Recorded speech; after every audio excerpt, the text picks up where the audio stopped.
आज दोपहर हिमाचल में नजर डालेंगे अभी तक की कुछ बड़ी खबरों पर। मांगों को लेकर निकाली रैली, मुख्यमंत्री को भेजा ज्ञापन। अनदेखी पर फूटा पेंशनरों का गुस्सा, मांगें पूरी न करने पर जोरदार प्रदर्शन।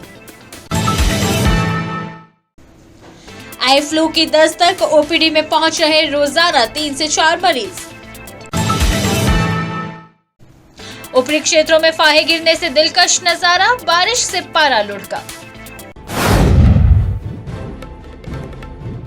This bulletin is brought to you by Rainbow International School, Nagrota Bagwa, The Magnet Public School, Hamirpur, and The Roots Country School, Baghi, Shimla. अब खबरें विस्तार से। हिमाचल प्रदेश पेंशनर्स संयुक्त संघर्ष समिति जिला बिलासपुर द्वारा सोमवार को जिला मुख्यालय पर बैठक का आयोजन किया गया, जिसमें पेंशनरों ने अपनी विभिन्न मांगों को लेकर रैली भी निकाली। उपायुक्त के माध्यम से मुख्यमंत्री को ज्ञापन भेजकर 15 सूत्रीय मांग पत्र पर शीघ्र निर्णय लेने की मांग की। संघर्ष समिति के जिला संयोजक चेतराम वर्मा ने कहा कि पेंशनरों की लंबित मांगों को लेकर कई बार सरकार को ज्ञापन सौंपा जा चुका है, लेकिन अभी तक कोई ठोस निर्णय नहीं लिया गया है। सेवानिवृत्त कर्मचारियों को संशोधित पेंशन, ग्रेच्युटी, कम्यूटेशन और अवकाश नकदीकरण सहित अन्य वित्तीय लाभ दिए जाएं। चेतराम वर्मा, जिला संयोजक, हिमाचल प्रदेश पेंशनर संयुक्त संघर्ष समिति। हमने सरकार को पहले भी कई बारी अपने जो मांग पत्र है उसके माध्यम से सरकार को कई बारी कहा है कि हमारी जो वित्तीय देनदारियां हैं उनको शीघ्र दे, क्योंकि हमारे जो पेंशनर्स हैं जिनका 5 लाख से 50 लाख तक सरकार के पास पेंडिंग है, वो करोड़ों रुपए के जो हमारे मेडिकल बिल है सरकार के पास हैं। लेकिन सरकार को हमने कई बार जिताया और 28/11/2025 को धर्मशाला में लगभग 15,000 के करीब पूरे हिमाचल से पेंशनर वहाँ इकट्ठे हुए थे और सरकार के प्रति हमने वहाँ भी रोष प्रदर्शन किया था।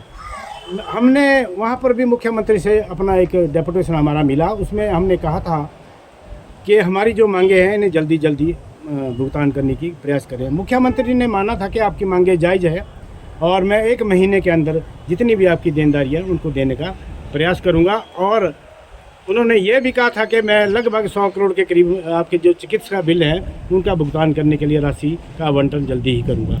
लेकिन 3 माह बीत जाने के बाद भी जो उन्होंने अपने मुंह से कहा था कि 1 माह के अंदर मैं सभी देनदारियां दे दूंगा, लेकिन अभी तक कुछ भी नहीं किसी को मिला है। मैं जिलाधीश महोदय के माध्यम से प्रदेश सरकार को के मुख्यमंत्री को जो हमारा मांग सूत्र है 15 सूत्रीय, वो जिलाधीश के माध्यम से सरकार को भेजा है।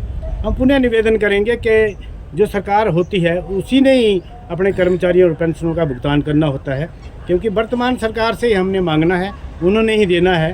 तो हम इस उम्र में 70, 80, 90 साल की उम्र में सड़कों पर उतर रहे हैं, ये अच्छा भी नहीं लगता है और सरकार के आने वाले भविष्य के लिए भी ये सही नहीं है।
10 साल से पेंशनर को एरियर व अन्य लाभों का भुगतान न करने पर पेंशनरों का गुस्सा फूट पड़ा है।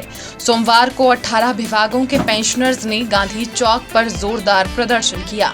इस दौरान हक की आवाज को बुलंद करते हुए प्रदेश सरकार पर अनदेखी के भी आरोप जड़े।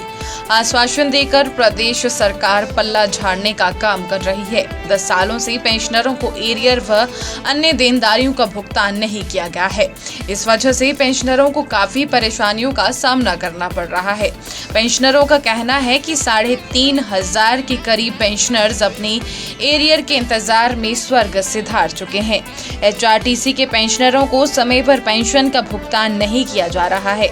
इस दौरान जताया गया कि यदि प्रदेश सरकार ने पेंशनरों के भत्ते जारी नहीं किए तो 30 मार्च को पूरे प्रदेश के पेंशनर्स विधानसभा का घेराव करेंगे।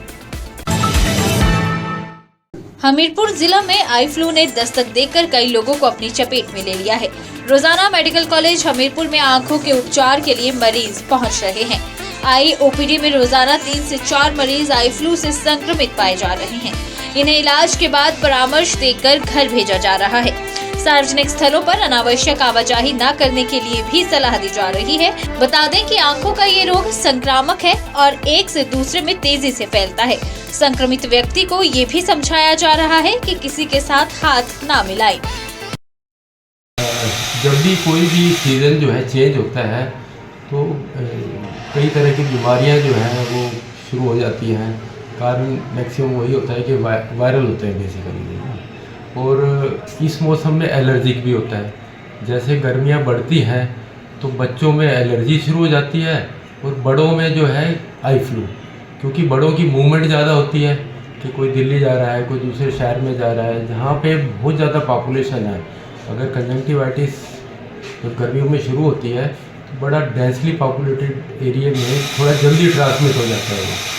और इसके लिए ये है कि गर्मियों में मान लो किसी की आँख ख़राब है और आँख लाल है, घर में भी उसके सारे जो इस्तेमाल होने वाली चीज़ें हैं जैसे तौलिया है, पिल्लो है, वो और ओढ़ने की जो चीज़ें हैं, चादर है, कोई भी किसी भी तरह की, वो अलग रखी जाए।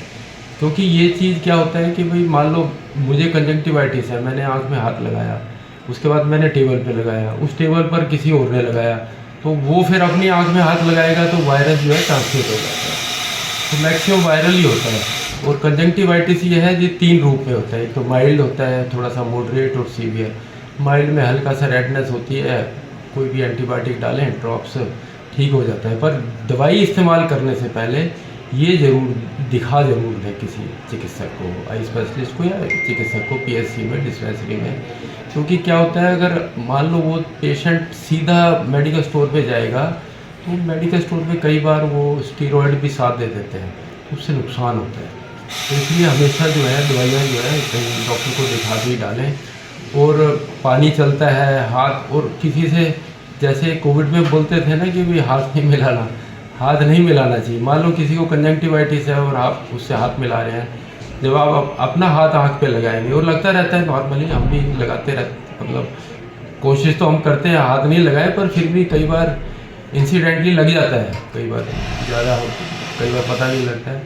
तो गर्मियों में थोड़ा परहेज़ रखना चाहिए। और बच्चे हैं कुछ जिनको एलर्जी होती है, तो इस सीज़न में थोड़ा सा, स्प्रिंग सीज़न में जो है ये जो फूल निकलते हैं तो उनके पोलन ग्रेन्स निकलते हैं, तो कईयों को एलर्जी होती है पोलन ग्रेन से, तो एलर्जी कंजंक्टिवाइटिस भी होती है। बाकी ये 2 ही बीमारियां हैं जो गर्मियों में जो है उसका थोड़ा सा परहेज रखना चाहिए। और कोई भी जैसे मैक्सिमम मैंने देखा है कि ये जो डेंसली पॉपुलेटेड सिटीज़ हैं वहाँ जब लोग जाते हैं, जब वापस आते हैं तो फिर वो कंजंक्टिवाइटिस वहाँ से लेके आते हैं, फिर घर में बच्चों को हो जाती है। बच्चे जब स्कूल में जाते हैं तो उनके स्कूल के बच्चों को, तो कोशिश करनी चाहिए कि अगर जब कंजंक्टिवाइटिस हो तो बच्चों को घर में ही रखना चाहिए। अगर मान लो स्कूल में किसी को है तो उसको अलग से बैठाएं ताकि दूसरे बच्चे को नहीं हो, क्योंकि ये भी एक टीचर्स को भी थोड़ा सा देखना चाहिए। मान लो 20 बच्चे हैं किसी क्लास में, इकट्ठे बैठे हुए हैं, किसी को एक को आई फ्लू है तो उसको थोड़ा सा अलग से बैठाएं। और थोड़ा सा प्रिकॉशंस यही है, क्योंकि अब ये है कि भाई कईयों का 2-3 हफ्ते चलते हैं, ज़्यादा तो हम ये नहीं बोल सकते कि बच्चे को स्कूल ही नहीं भेजो, पर थोड़ा सा उसको डिस्टेंस पर बैठा सकते हैं, थोड़ा प्रिकॉशन रख सकते हैं। नगरी डलहौजी में मार्च महीने के बीच मौसम ने अचानक यू टर्न ले लिया है। बीते 2 दिनों से बिगड़े मौसम के मिजाज से सोमवार सुबह जहां ऊपरी क्षेत्रों में बर्फ के हल्के फाहे गिरते नजर आए, वहीं निचले इलाकों में बारिश से ठंड एक बार फिर बढ़ गई। डैन कुंड और लक्कड़ मंडी सहित आसपास के ऊंचाई वाले क्षेत्रों में गिरे बर्फ के फाहों ने पहाड़ियों को बर्फ की सफेद चादर से ढक दिया है। इससे नजारा बेहद आकर्षक और मनमोहक हो गया। निचले क्षेत्रों में हो रही बारिश से तापमान में गिरावट दर्ज की गई। लोगों को एक बार फिर गर्म कपड़ों का सहारा लेना पड़ रहा है। आज दोपहर हिमाचल बुलेटिन में बस इतना ही। देखते रहिए दिव्य हिमाचल टीवी।